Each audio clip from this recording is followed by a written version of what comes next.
नमस्कार, स्वागत है आपका हमारे डिजिटल प्लेटफॉर्म मेरा भारत समाचार में। आज हमारे साथ वो हस्ती मौजूद है जिसको पहचान की ज़रूरत नहीं है, जो किसानों की आवाज़ बनी हुई है। राकेश टिकैत है हमारे साथ मौजूद और आज नानक माता की पावन धरती पे पहुँचे हैं।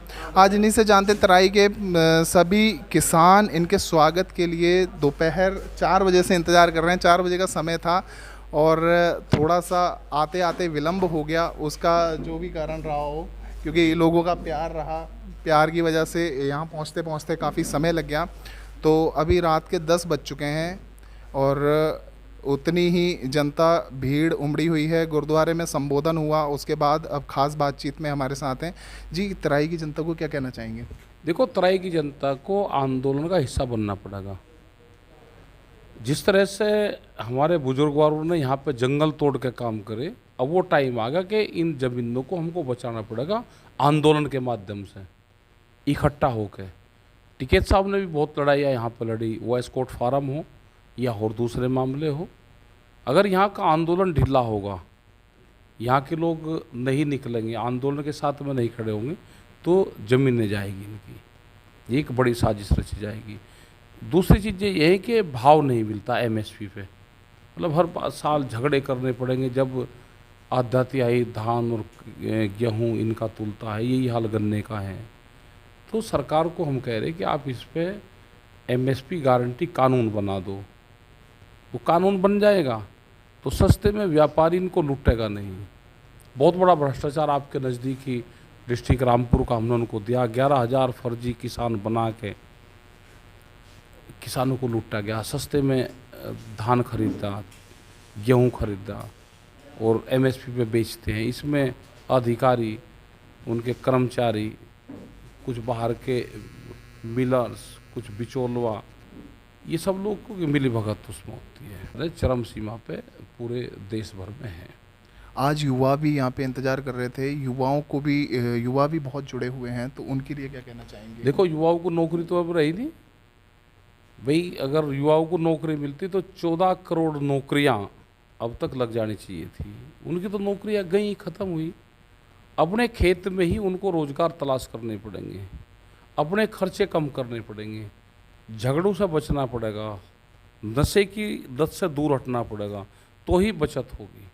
इन सब चीज़ों पे जो सामाजिक स्तर पे काम चलते हैं, जिस जगह हम यहाँ पे हैं, ये वो क्षेत्र है कि यहाँ पे नशा प्रवृत्ति बहुत ज़्यादा पहले थी। गुरुद्वारों के प्रभाव रहे कि यहाँ पे उससे कम हुआ है।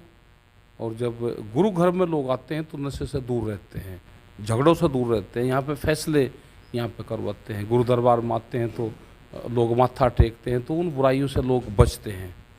तो ये चीज़ें हैं और युवा इसीलिए संगठन से जुड़ रहा है कि उनको ज़मीन बचानी है अपनी। भाजपा तो आएगी ना, इलेक्शन तो मार्च अप्रैल में है और प्रधानमंत्री ने कहा कि हम आमदनी दुगनी कर देंगे 2022 में। भाई जनवरी में हमारी आमदनी दुगनी कर दो, वोट ले लियो। नहीं भाई नहीं, मेरा भी तो मतलब यही है। हाँ जी, हाँ जी। भाई आप हमारी आमदनी दुगनी करवा दो। प्रधानमंत्री ने कहा, प्रधानमंत्री झूठ थोड़ा बोल रहा। हमारा जनवरी में जो भी फसल बिके, हमारा गेहूँ बिके 2,000 का रेट है, 4,000 रुपये दो है। तो गन्ने का 350 है, 650 रुपये दिलवा दो। धान का 1,850 रुपया है, उसके 3,700 रुपये दिलवा दो और ले लियो वोट। क्या हम इनको मना कर रहे हैं? ले लियो, अपने आप दे देगी जनता तो वोट। जब रेट आमदनी दुगनी हो जाएगी तो हमारे कहीं से भी नहीं रुकने का आदमी। तराई की सबसे बड़ी समस्या है यहाँ पे जो गन्ना पेमटें अभी तक लोगों की अटकी हुई हैं, उसके लिए सरकार से लोग गुहार लगा लगा के थक गए हैं। और नई सरकार आती है, नए वादे कर देती है, तो इसमें भी किसान बड़ा परेशान है। इसके लिए परेशान है यहाँ पे और ये एक बड़ी समस्या है, पूरे देश भर की समस्या है। अगर पूरे देश में लगाओ तो 20,000 करोड़ से ज़्यादा का बकाया है। खाली उत्तर प्रदेश का लगाओ तो 12,000 करोड़ रुपए के आसपास है।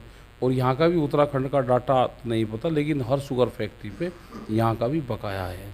आपकी काशीपुर की शुगर फैक्ट्री लगा लो, आपकी मंझोला जो नज़दीक शुगर फैक्ट्री है, ये यूपी में पड़ती है, ये लगा लो, मतलब कोई भी शुगर फैक्ट्री लगा लो। जब उनको बगैर पैसे दिए मिलता है, गन्ना मिलता है, सरकार उनकी मदद करती है, तो वे इसी तरह से लेट लटीफ पैसे देते हैं।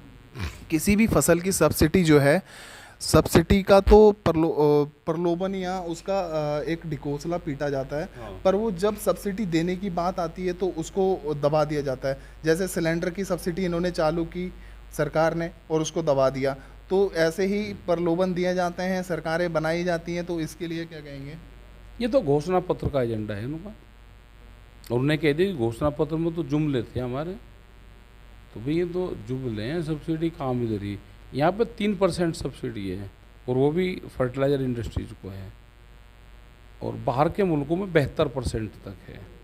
अगर उनका मुकाबला करना है तो हमको सरकारों की सपोर्ट चाहिए। हमारे साथ जुड़े थे राकेश टिकैत जी।